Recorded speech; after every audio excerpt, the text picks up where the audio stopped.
staff, I can see where that might be a problem. Is there any solution or any thoughts from you at this time?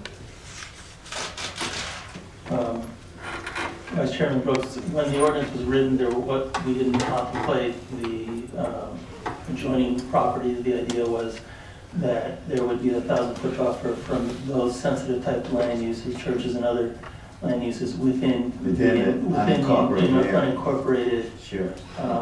county.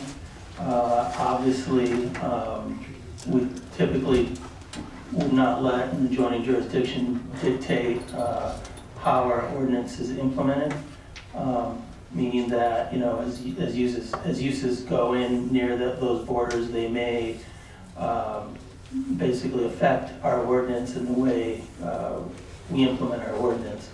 So that was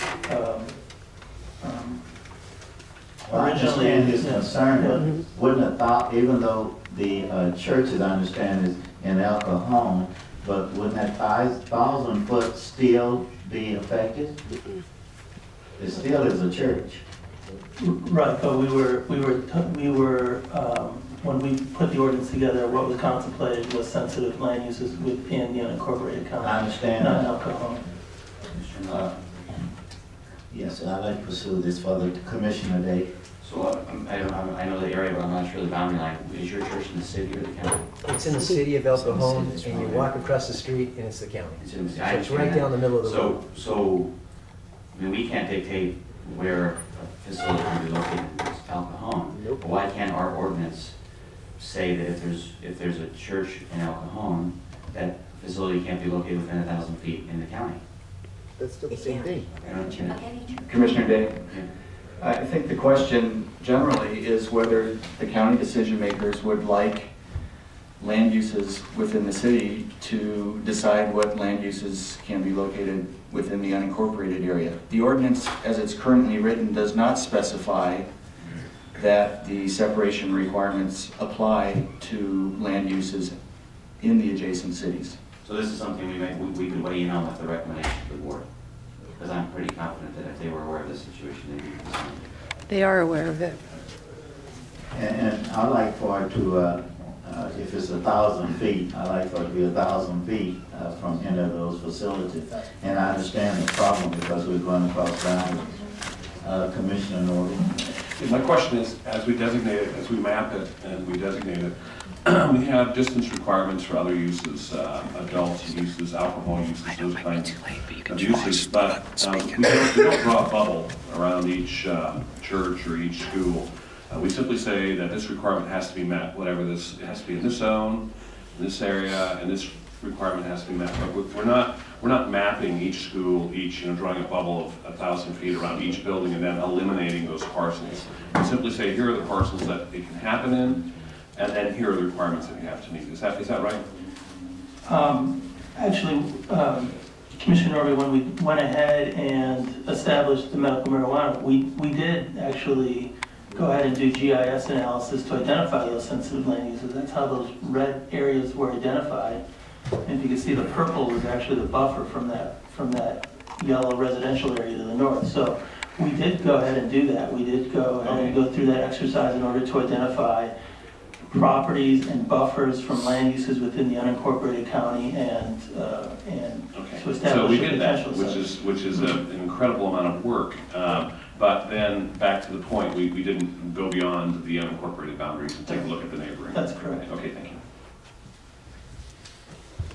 Okay, so Commissioner Day, for the record, we want to make sure that the Board of Supervisors, we have concern about that, and we're issuing that. Well, I'll wait to see the rest of the testimony. Okay, okay, thank you. Next,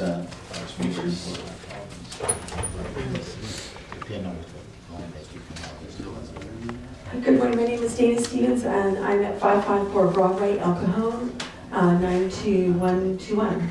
And I wanted to go next so I can just kind of follow up on the rest of this conversation and point out, I don't know where that little pointer is. Where did he take it with him? No, it's there. It's hers. Because the church has been there for quite some time prior to this ordinance coming before this body and the Board of Supervisors. And when you look at, I wanted to just point out where the church is and underscore that it would be as simple. I understand the legal issues concerning county land use decisions not overstepping the county boundary can be resolved as easily as including the county boundary among the 1,000 feet sensitive demarcation. Well, I still don't see the slide showing, but I really did want to show you where the church is, and it's very large. And I actually have been over to each of the properties and was spoken to by one of the property managers that indeed and dispensary was attempting to locate there. So it is a very real concern for us, and but I also did want to support the amendment to change the date of the non-conforming from 2010 back to 2009. 2009 is, August of 2009 is when the moratorium was enacted by the County Board of Supervisors, and it is appropriate that the non-conforming begin then. Nothing that opened after the moratorium started should ever be considered conforming, since it opened illegally after the moratorium started. We are dealing in East County with 3 such facilities right now that have been served cease and desist orders. Sheriffs have been over there, and they continue to refuse to close. So it is taking up quite a bit of law enforcement effort. Neighboring businesses are not pleased by what's going on around there, and it just seems that giving 4 years to comply with something is a very generous amount of time. The other point in the non-conforming use definition includes the amount of profit. It says if there is a large profit being received. I do want to refer back to the Attorney General guidelines that say these uses should not generate a profit. These are supposed to be not for profit. So I hate to see a large amount of profit be an excuse for allowing a non-conforming use to continue operating. Thank you very much. And thank you. Yeah. And I'm done. You're done. As I listen to you, I'm very sympathetic to your plight, if you will. But thinking about the jurisdiction that the county has, and hypothetically, all the cities that have boundaries with the county, they can put institutions and facilities all up against the line, which we have no control as a county agency. So I don't know the solution to it, but again, I'm sympathetic with you, but with your plight. But listening to this, I understand that it'd be very difficult since we have no jurisdiction over the 17 other governmental agencies that we have borders with. It'd be very difficult for us to enforce it. Having said that, let's move on. Hi, good morning, Judy Strang. I work, with a North County Prevention Coalition that has within its boundaries a large unincorporated area, so of course we've been concerned. I just want to add a little bit to the situation with the church. It of course backs the possible use that's right across the street from this church. The city is complicated by the fact that the city of El Cajon does have a ban on pot shops. And so the city's going to be deeply impacted by the fact that you can allow it right along the boundary. And what the people are... Hey, please. I just tired of lies. No, sir. We don't handle it like this in this expression. I'm in charge. Thank you.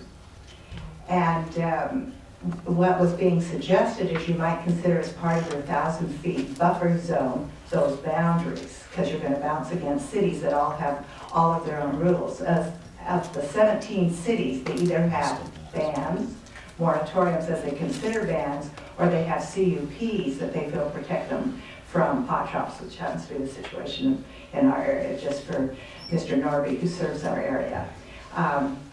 I also wanted to add to the comment about all the counties who have put bans in place. The 4 counties that surround us all have bans. LA County, Orange County, Riverside County, and San Bernardino County. So you are making yourself a destination, if you will, and I wasn't sure if you knew that. But I did want you to know on behalf of our youth coalition how concerned we are about the recent stats where teen use of marijuana has increased so dramatically. I have a flyer for you that have, should I start it here? If the staff are started over here. This was a press release that just came out from Monitoring the Future that is funded by the National Institute on Drug Abuse. It measures behavior among 8th and 10th graders. And quoting from the director of NIDA, the National Institute on Drug Abuse, she says, the high rates of marijuana use during teen and preteen years when the brain continues to develop places our young people at particular risk. Not only does marijuana affect learning, judgment, motor skills, but research tells us that about 1 in 6 people who start using it as adolescents become addicted. And this is in response to the fact that marijuana use rates just have increased over the last 3 years. She goes on to say, while overall illicit drug use has gradually increased over the past 3 years among all 3 grades, I'm sorry, it's 8th, 9th, and 10th, it appears that most of the increase was due to marijuana.